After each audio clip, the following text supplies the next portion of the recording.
Hi, this is Kelli O'Hara, and you are watching the Broadway.com show.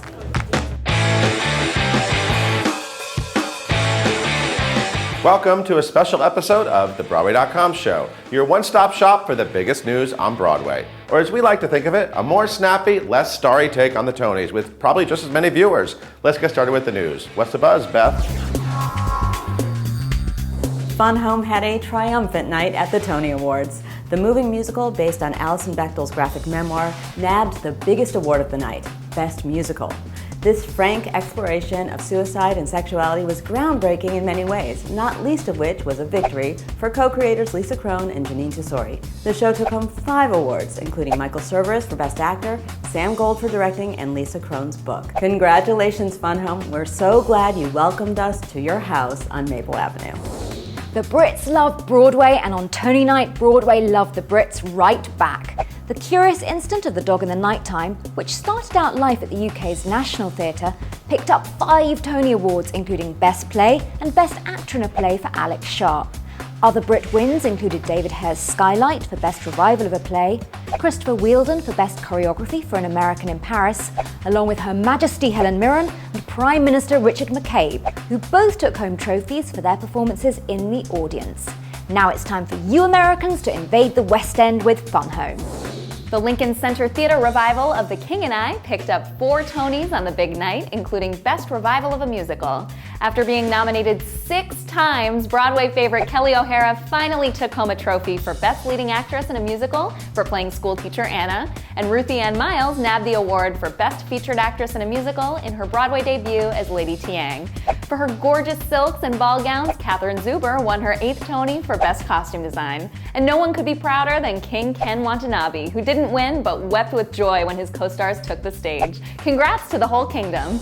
The Broadway box office hit An American in Paris, which regularly grosses over $1 million in ticket sales each week, may have not won the Tony's top prize, but the show certainly didn't go home empty-handed. The Gershwin tuner garnered 4 awards, including Best Choreography for director Christopher Wheeldon, Best Orchestrations, and Best Lighting Design and Best Scenic Design of a Musical. An American in Paris is also expected to be a big hit when the show launches a national tour next year.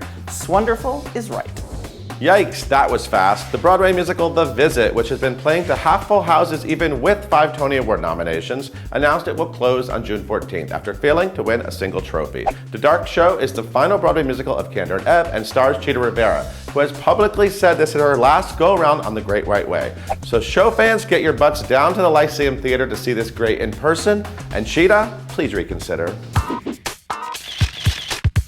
Tony co-host Alan Cumming had quite the number of costume changes over the night, and Broadway.com photographer Bruce Glickus was on hand to capture this hotshot of the Great White Way's favourite Scot in his final ensemble, a kilt. Check out Cumming outside the super exclusive after party at the swanky Carlisle Hotel, imbibing an extremely well-earned tipple. Tony Night is not only Broadway's biggest night, it's Broadway's fanciest night. Everyone gets dressed to the nines, hobnobs at posh parties, and all that jazz. So, while many people on the red carpet were asking, who are you wearing? I wanted to know what a normal Sunday night in comfy clothes looks like for the stars. Their answers are this week's Pop Poll. I'm like a jeans and t-shirt man, that's it. I have 2 speeds. I have jeans and t-shirt and boots, and then I have like full-on tuxedo. It usually involves what we like to call in my family soft pants, which usually involve pants without a waistband. If unchecked, I'll stay in my pajamas really all day. The 3-year-old downstairs is always calling me out. She's like, why are you not dressed? Sweatpants and a bra. I just walk around my house naked. I don't wear anything. I relax at home like this. I do. I just got up. I'm obsessed with comfy shorts. I'll pay a lot of money for a comfy short. I look like I usually just came from the gym if I'm in my comfy clothes.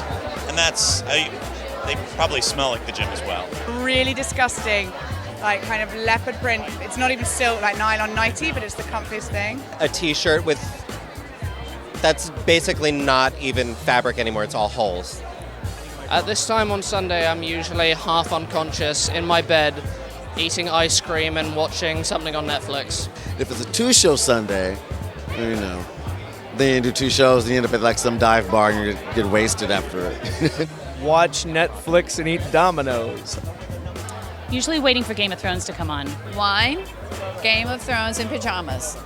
Dun dun da da dun dun da da dun dun dun dun. That was Game of Thrones music. And my normal Sunday night looks like takeout and, an episode of Game of Thrones on my laptop. Hi, Joel. Oh, you're going to come over. Joel Gray is going to come over and watch Game of Thrones with me next Sunday, and we'll get tacos. Okay, great.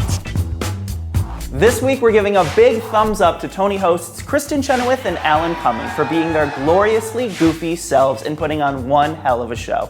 Hosting an award show can be a thankless gig, but Kristin and Alan showed us all how it's done with clever performances, perfectly timed jokes, crazy costumes, and most importantly, gimmicks and banter that poked fun at, but also honored Broadway. The 3-hour ceremony seemed to breeze by, and spending the night with two of the best showstoppers in the biz was a treat we didn't want to end. While the hosts did a great job of keeping the show moving, and we were thrilled to be in our jammies by 11, this speedy ceremony failed to highlight some really special moments.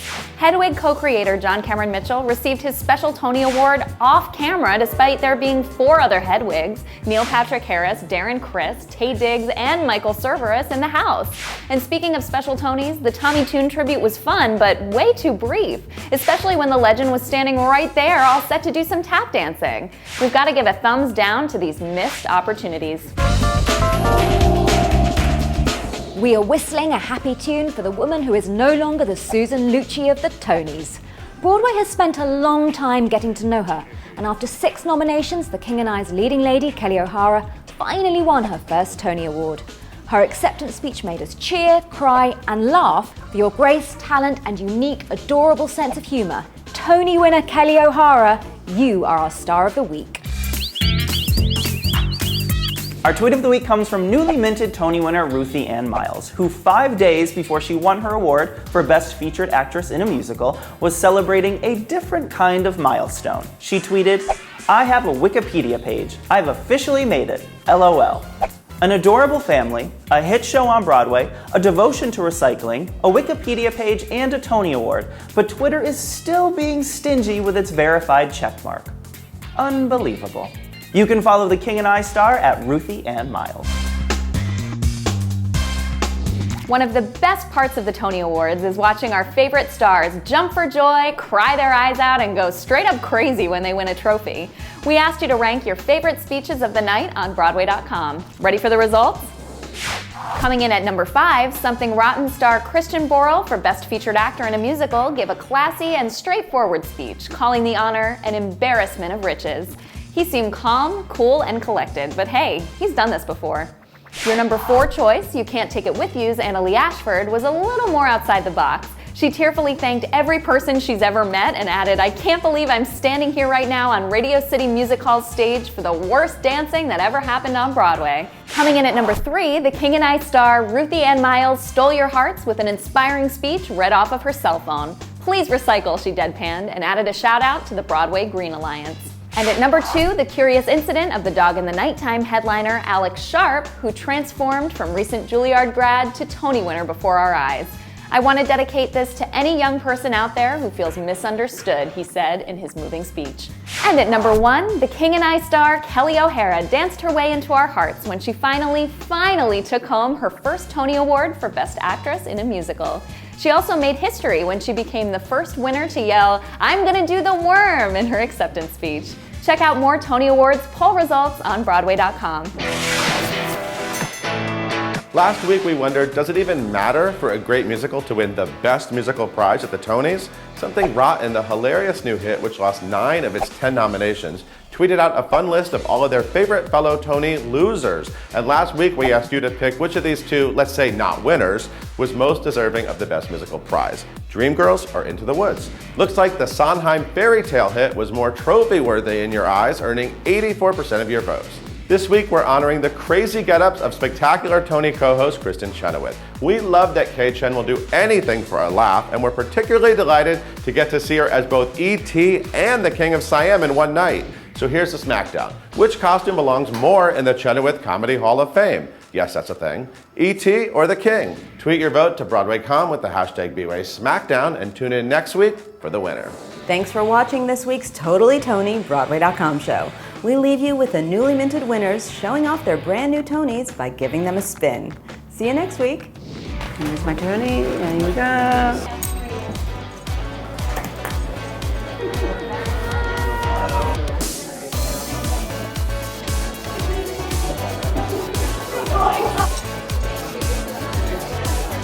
It spins.